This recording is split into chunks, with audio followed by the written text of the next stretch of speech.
Greetings, friend, and welcome to the Between the Covers podcast, where we are working every day to remove the self-limiting beliefs that are preventing us from becoming the heroes of our own stories. I am Marcus Spar, and today, as promised at the end of last week's hero study, I want to spend some time talking about what unites us. It seems more and more these days all you have to do is take a look at the news and the political spectrum in order to see that most of the conversations that are taking place are just about what makes us different and what divides us.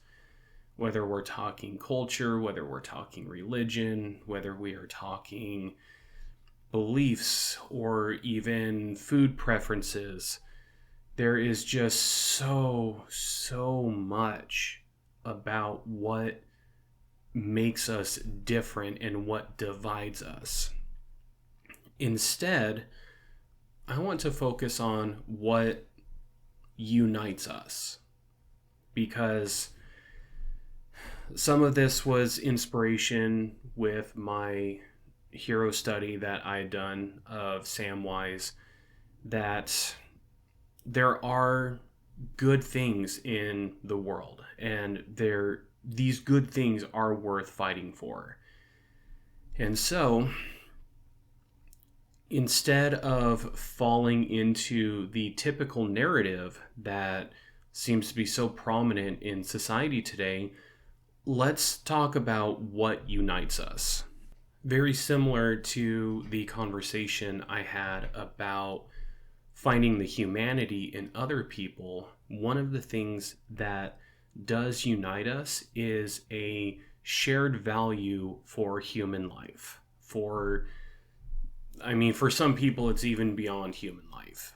Because even if your views and your values differ from mine, I am pretty certain that one of the things that we could agree on is how important life is.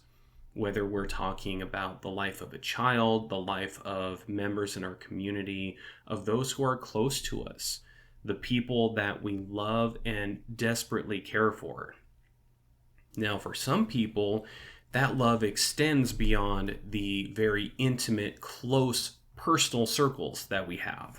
When I was interviewing Alba Onofrio, it was brought up that I was concerned that there was someone who was going to try and kidnap a Hispanic woman and her daughter, or even just the woman in general.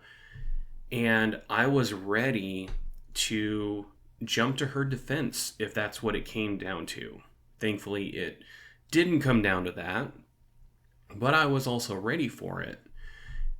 And that is something that is different from how I used to be, because I used to only consider the value of life of those who were within the same church as me, within the same faith and religion. And since deconstructing my faith, I have observed that this love and compassion extends to significantly more people than it used to. I don't believe that there is any kind of war culturally that is taking place. One of the things that is unfortunate about a lot of this is how people who are very conservative are concerned that they are losing ground culturally, when maybe one of the things that's coming up is their beliefs and values are not working for society. When I was in college, I had a great friend whose name was Botter, and he was a foreign exchange student from Saudi Arabia. And even though he is a devout Muslim, and back then I was a devout Christian, he and I found a lot of very common ground.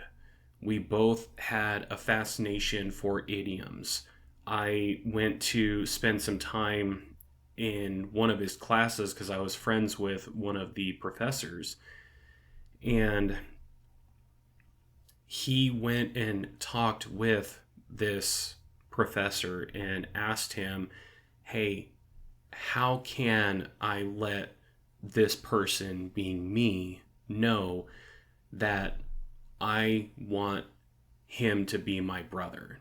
Now, when I hear about people who are talking about Muslims and those of the Islamic faith who are members of the media, members of political parties, those who are in power, that's not the kind of thing that I hear. I hear about how there is such a focus on Sharia law and the patriarchal, probably even more constricting patriarchal nature of their culture, and just how outright evil these people are. And yet, there was this Muslim guy who, unfortunately, I have lost touch with, that said he wanted me to be his brother. He wanted me to be a member of his family, even though we were completely different people, religiously, spiritually, and culturally. There was something very familiar that connected us. And this is going to be a gross oversimplification here, but we have the same blood that is running through our veins. Now, as someone who donates regularly to Red Cross, yeah, I get it. There are different bloods out there, and yet it's not like there is anything truly radical that is beneath the skin running in our veins. Something that is unknown, something that is even evil. I had a very wonderful time with this young man who wanted to share his culture with me. And he wanted to, there were even some nights I would go over to his apartment, and he was one of those people that whenever it was the prescribed times, he would pray towards Mecca. And he was unapologetic about it. He's like, hey, I'm going to be right back. It's time to go pray. And it's like, great. And he would go and do that. And then he would come back and we would just continue talking, sometimes until the wee hours of the morning on a school night, talking about language, talking about idioms, talking about our cultures. And he would invite me over to share food, and was just one of the most wonderful people that I interacted with in my time when I was in college. When I look at the people who demonize me because I am much more liberal in my understanding of the world and my beliefs, I can still see that these people are trying to do the best that they can in a world that is so complex and complicated that we, in this pluralist society, it is very challenging to navigate. I can see why they want things to be as clear-cut and simple as what I used to believe as a Christian. Unfortunately, that's not necessarily how the world works. I mean, the whole reason why I deconstructed and left my faith is because it wasn't working. It wasn't working in a modern society. It wasn't working for the needs and the demands that we were having in this day and age. And instead of trying to make the world that is ever changing try and fit within the confines of what my belief system was, I changed. And that's also something else that unites us, is we change. I just take a look at myself now compared to last year, and I'm a different person. I am constantly changing. I'm constantly reevaluating and evolving and doing everything I can to be a better person. I am doing everything I can in order to extend my love and compassion to everyone. And while I am critical of Republicans and our current president, and haven't even touched anything on the Epstein files, and I'm not going to, but there are some people in power who have a lot of money and a lot of influence that have done some very bad things. And at the same time, these people are still deserving of love and compassion. Those need to come with rules and they need to come with boundaries. But I don't see them as demonic. I don't see them as evil. For a lot of them, they're misguided. They were with the wrong people. Maybe some of them had some awful experiences growing up. Maybe some of them missed out on some very core lessons in life because of their upbringing. This is one of the things that actually makes empathy very important, is it helps us to see what it is that does unite us, what it is that brings us together, what makes us whole, instead of treating each other like oil and water, and there's no way that that can ever mix well together. What are some of the other things that unite us?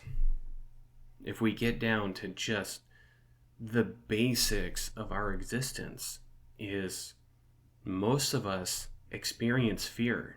Now, I say most of us because I do know there's at least one person out there that there was some kind of disconnect with their brain and their body, that they legit did not experience fear, and could and would get into some dangerous situations just because this woman's brain did not let her know, hey, this is sketchy, you probably shouldn't do this, when you've got this homeless person who is just calling out to you and waving you over, and then when you get there, they threaten you.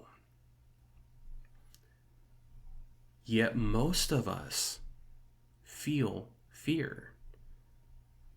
Right now, there are so many of us who are afraid. I know within my community, there is a lot of fear. There's a lot of fear of the future. There's a lot of fear of what is going to be coming our way in terms of finances, in terms of jobs, in terms of relationships. There's fear. We all feel fear. We all experience this very natural part of our existence that says, hey, this is scary. We need to prepare. We need to be ready to run, to fight, to freeze, to shut down, or to placate. Another thing that unites us is a desire for acceptance, love, and companionship. Now, when I was in college, I did meet someone who was single, and he was completely content to be single. He didn't want to have any kind of a romantic relationship. And when we're talking about love and acceptance, we're not just talking about romantic relationships, though that is something that a lot of us do desire. But this man had very good friends, people that he could spend time with, that shared in these common interests. Even someone like me, who is more introverted in nature, I still want to have people that I am close to.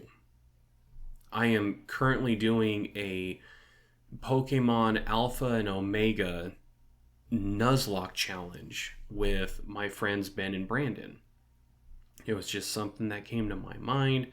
And, well, I guess for those of you who don't know what a Nuzlocke challenge is, you play a Pokemon game and you give yourself incredibly challenging rules to make the game harder. And I've already had to restart because I'm doing a blind playthrough of this. I've not played Alpha Sapphire before, and oh boy, has it been challenging, and I need to respect some of the rules a little better than I have been. And at the same time, it has been so fun having this as this means for us to play a game together, even when we are apart. Because we all have our own games, and yet the updates that we give each other on Discord of, hey, this is who I've caught, this is how far I've made it, these are the Pokemon that I have lost. It has been so fun to have that kind of connection and community with these two very dear friends of mine. Getting together to play Baldur's Gate 3, though we're kind of getting towards the end of it, with John and Dan is one of the highlights of my week. And having Ben come over now on Tuesdays for us to get together and play the Phantasy Star tabletop role-playing game. I love these experiences. I love getting together with my friends when we get together to play games. I love getting together with my family when we're having like a family barbecue or get together, we're celebrating birthdays, things of that nature. I'm going to be going up later on this month, the time of this recording, to spend some time with my in-laws that live on the other side of Washington. Mostly because I have a nephew, well, I technically have a nephew and a niece that would love to spend more time with me, and we don't exactly have a home that is fitting for like kids to come and spend the night and everything, but I could go up and visit them, and we're trying to do that more. But there are some things that we need to figure out. They have a dog and we have Odin. How are they going to get along? Is it something where I can bring Odin with me, or does Odin need to stay home? Or does he need to be taken care of by friends or our kennel that we take him to if Libby is coming with me?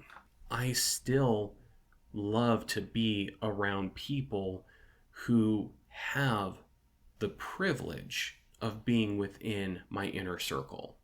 Extroverts have a much larger circle than someone like I have. And that's okay. We all crave that human connection. The conversations that I have with clients who struggle to find those good people around them that they can have those deep personal connections with, and conversations that they can be honest and vulnerable with. That's something that we all desire. We all want to be seen. We all want to be loved. We all want to be accepted for who we are.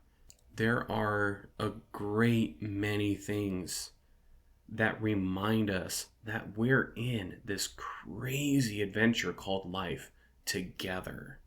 Whether we're talking love and compassion, whether we're talking hobbies, whether we're talking a shared community, whether we're talking acceptance, that we can be who we genuinely are, and we're accepted for that. That is so important for all of us, and that's one thing that brings us together. In fact, this is one of the things about the religious communities where they thrive in this area because all you have to do is go to a church and say, hey, I'm interested in seeing what this place is all about, and they will accept you with open arms. They love to have new people coming in. They want more people to be a part of that community. That's something that a lot of us that are in these more secular areas, we can struggle with. There is, not that I've seen, there may be some examples, but I haven't seen a whole lot that is the equivalent of an every week get together for a couple hours within individuals that are secular. It takes a lot more work for us to get that set up. We want to be loved and accepted for who we are. We want to have that community. We want to be able to live our lives and be safe and to be free. We want to see those around us that we love and care for thriving. We don't want to see them in pain. And when that pain does come up, because it does, and it will, it constantly will, we want to have those people that we can turn to that can help us get through those challenging times and remind us that, hey, this is just a season. There is more to come. Things will get better. And there's going to be these ups and downs all the time. And when we're in these very down times, I am here for you. And when we're in the very up times, I'm here to celebrate with you. That's something that I believe we all desire and we all crave. I would like to challenge you, my friend, to consider what are the things that you find in your life that unites you with those who are important to you. I think of conversations I have with my new friend Dylan that I have not had anyone that I can talk about the game Phantasy Star Online as much as I can with her. And that's something I've always wanted. And my community has expanded because of that. When you think of the things that are truly important in your life, where do you see that there are people in the world who share in these similar beliefs, desires, feelings? If we focus on what brings us together instead of what makes us different, we can live in a much more pleasant society, a much more pleasant world. But so long as we keep vilifying the others and say, this is not a good thing that you're doing. In fact, I would go so far as to say that it's evil what you are doing, and therefore I need to do something about you or about this group or about this state, this country, then we are going to live in a world of constant fear and vigilance. I am exhausted from everything that has been going on since Trump got into the office a second time. And one of the narratives I see over and over again are these narratives of what's different, what divides us, what makes this group of people frightening and scary, and therefore they need to be ostracized, they need to be dealt with. That's not the kind of world that we could be living in. We could be living in something so much more serene, so much more compassionate, so much more accepting. And a lot of that takes place up here in our noggin. It's how we view the world. It's how we think about the world. It's our beliefs.